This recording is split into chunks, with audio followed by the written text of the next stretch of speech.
नमस्कार दोस्तों, मैं हूं सुरजीत श्यामला। आप देख रहे हैं workervoice.in। दोस्तों, सहारा सेवी मामला का सुनवाई सुप्रीम कोर्ट के अंदर चल रहा है। इस तरह का आपको इन्फॉर्मेशन अलग अलग जगहों से मिला होगा, लेकिन मैं आपको ये बताने जा रहा हूं कि ये सहारा सेवी का मामला नहीं बल्कि कंटेम्प्ट का मामला है। और कंटेम्प्ट के मामले में आज क्या हुआ है, जैसा कि हमारे पास NDTV का रिपोर्ट है, उसके हिसाब से जो सुनवाई हुई है उसकी जानकारी देने जा रहा हूँ। हालांकि जब इसका ऑर्डर आएगा तो हम देखेंगे कि उसमें क्या आया, लेकिन जो इसमें तथ्य बताया गया है कहीं ना कहीं मुझे वो सही लगा, इसीलिए मैं आपको इन्फॉर्मेशन दे रहा हूँ। नहीं तो अक्सर क्या होता है, जब ऑर्डर आता है तभी बताता हूँ। और अभी आपको बता दूँ कि इसमें जो सुनवाई हुई है वो 10,000 करोड़ को लेकर के हुई है। आप पूछेगा कौन सा 10,000 करोड़, तो आपको याद होगा जैसा कि हमने बताया था कि 2012 में सहारा सेवी का विवाद खत्म हो चुका है और माननीय सुप्रीम कोर्ट ने आदेश दे दिया था, जिसमें कि 25,000 करोड़ जमा करना था सहारा सेवी रिफंड खाते में, जिसमें कि 15,000 करोड़ ही सहारा इंडिया के द्वारा जमा किया गया था। और ये कहा गया था कि बाकी पैसा हमने लोगों को डायरेक्टली दे दिया है। यहाँ पे जो रिपोर्ट में लिखा हुआ है, यहाँ पे ये बताया गया है कि 95% लोगों को उन्होंने डायरेक्टली पैसा दे दिया। और पैसा कैसे दिया था, तो 127 ट्रक की जो जानकारी अलग अलग जगहों से मिली होगी और या फिर मैंने भी आपको बताई होगी, तो वही था। और इसी के मामले में अभी सुनवाई हो रही है। और सुनवाई इसीलिए हो रही है क्योंकि 25,000 करोड़ में इन्होंने 15,000 करोड़ जमा किया और वो जो 10,000 करोड़ बाकी है जो कि फंड में जमा करना था और सुब्रत राय ने जमा नहीं किया था और इसीलिए वो जेल चले गए थे, उसी कंटेम्प्ट मामले की ये सुनवाई चल रही है। और उसी में माननीय कोर्ट ने सहारा को फटकार लगाई है और ये पूछा गया है कि भाई आपने अभी तक 10,000 करोड़ क्यों नहीं जमा किया। और इसके बारे में जो रिपोर्ट में लिखा हुआ है, ऐसे मैं NDTV का रिपोर्ट, जो लोग इंग्लिश पढ़ना जानते हैं, नीचे वीडियो के डिस्क्रिप्शन में जैसे ही लाइव ख़त्म होगा वैसे ही मैं डाल दूँगा, जिसमें कि आपको माननीय कोर्ट के समक्ष जो रखा गया है वो कपिल सिब्बल जी, जो कि सहारा के तरफ से उनकी बात रख रहे हैं। और ये उसी कंटेम्प्ट में कहा गया है कि सरकार यानी कि सेबी की तरफ से ये पूछा गया है कि 10 साल से ज़्यादा बीत चुके हैं और अभी भी 10,000 करोड़ इन्होंने जमा नहीं किया। और इसके बाद ये कह रहे हैं कि हमें, मतलब सहारा की तरफ से ये कहा गया है कि हमको संपत्ति बेचने का उचित अवसर नहीं दिया गया और हमारे संपत्ति को कोई छूना नहीं चाहता, मतलब कोई खरीदना नहीं चाहता था, इसीलिए हम ये पैसा जमा नहीं करा पाए कोर्ट के अंदर। जबकि जवाब में कोर्ट ने ये कहा कि आपका ये दावा करना बिल्कुल गलत है, सहारा को संपत्ति बेचने का उचित अवसर नहीं मिला क्योंकि आपको पर्याप्त मौके दिए गए हैं। कोर्ट ने कहा कि सहारा परिवार को संपत्ति बिक्री पर कोई रोक नहीं है। अब जो इम्बार्गो चिल्लाते रहते हैं उनको बता दीजिए, और पहले भी है कि कोई रोक नहीं था और ये झूठ बोल रहे थे और आप लोगों को गुमराह कर रहे थे। तो कहने का मतलब इनके पास पूरी आज़ादी थी अपनी प्रॉपर्टी बेच करके और ये दे सकते थे, लेकिन क्यों नहीं दिया। तो जैसा कि हमने बताया था कि खुद सहारा ने सुप्रीम कोर्ट के समक्ष SFIO वाले मामले में ये कहा था कि हमने अपने जमाकर्ताओं का पाई चुका दिया।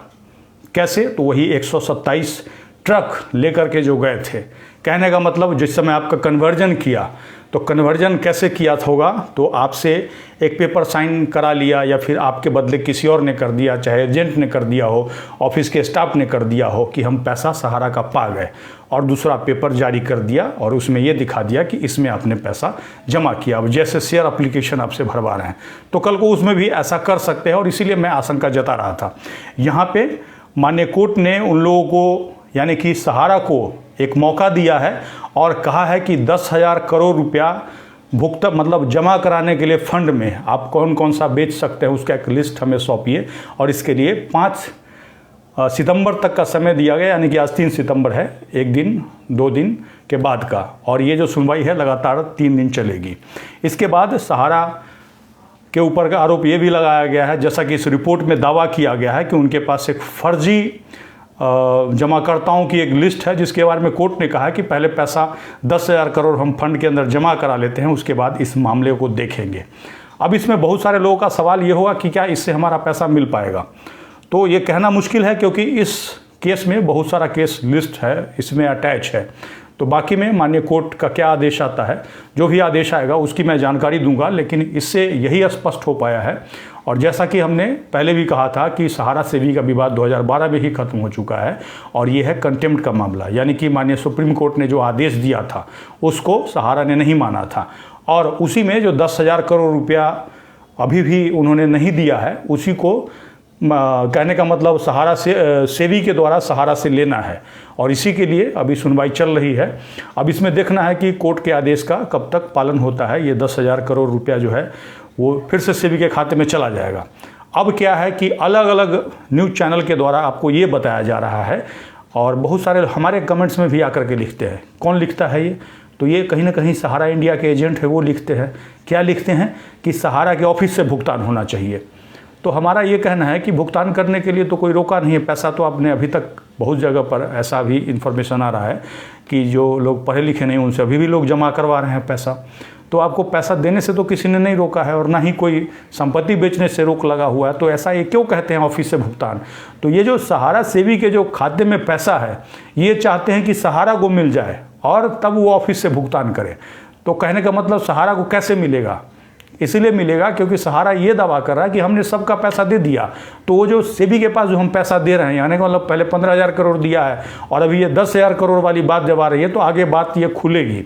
वो कहेगा कि हमने तो सबको पैसा दे दिया, तो हम क्यों 10,000 करोड़ जमा करेंगे। देखिएगा, ऐसा हो सकता है, या फिर ये भी हो सकता है कि ये 10,000 करोड़ दे करके पल्ला झाड़ ले। इसीलिए क्योंकि इससे कहीं ज़्यादा, जैसा कि सेंट्रल रजिस्ट्रार ने खुद दिल्ली हाई कोर्ट के समक्ष रखा था 66,000 करोड़ एमबी वैली में, जो कि कन्वर्जन के बाद आपका पैसा जमा करा लिया, वो कहीं ज़्यादा है। 10,000 करोड़ तो ऐसे ही दे सकता है। लेकिन इस कोर्ट में जो लिखित ऑर्डर आएगा उसकी मैं जानकारी दूंगा, और मुझे लाइव आकर के आपको ये बात इसीलिए बतानी पड़ी क्योंकि जो सही इन्फॉर्मेशन है आप तक पहुँचे, और मुझे लगा कि यही सही है। क्योंकि कंटेम्प्ट का जो सुनवाई चल रहा है तो उसमें कोर्ट का भी यही पक्ष होगा कि जो सहारा की तरफ से आदेश का पालन नहीं किया गया है उसको पालन करवाया जाए, और इसी के लिए 10,000 करोड़ अगर सहारा से भी रिफंड खाते में सहारा के द्वारा जमा कर दिया जाता है तो 25,000 करोड़, जैसा कि सुप्रीम कोर्ट का आदेश था, वो क्लियर हो जाएगा। उसके बाद इससे पैसा मिलेगा नहीं मिलेगा वो बाद में देखना है, लेकिन अभी लगातार 3 दिन सुनवाई होगी। सभी लोगों से अनुरोध है कि अगर इस रिपोर्ट को पढ़ना चाहते हैं तो वीडियो के डिस्क्रिप्शन में मैं डाल दूंगा, इसको पढ़ सकते हैं, और इस वीडियो को अधिक से अधिक शेयर कीजिए और एक एक जमाकर्ता तक पहुंचाइए, जिससे कि उनको सही इन्फॉर्मेशन जा सके। इसके साथ ही विदा लेता हूं, धन्यवाद।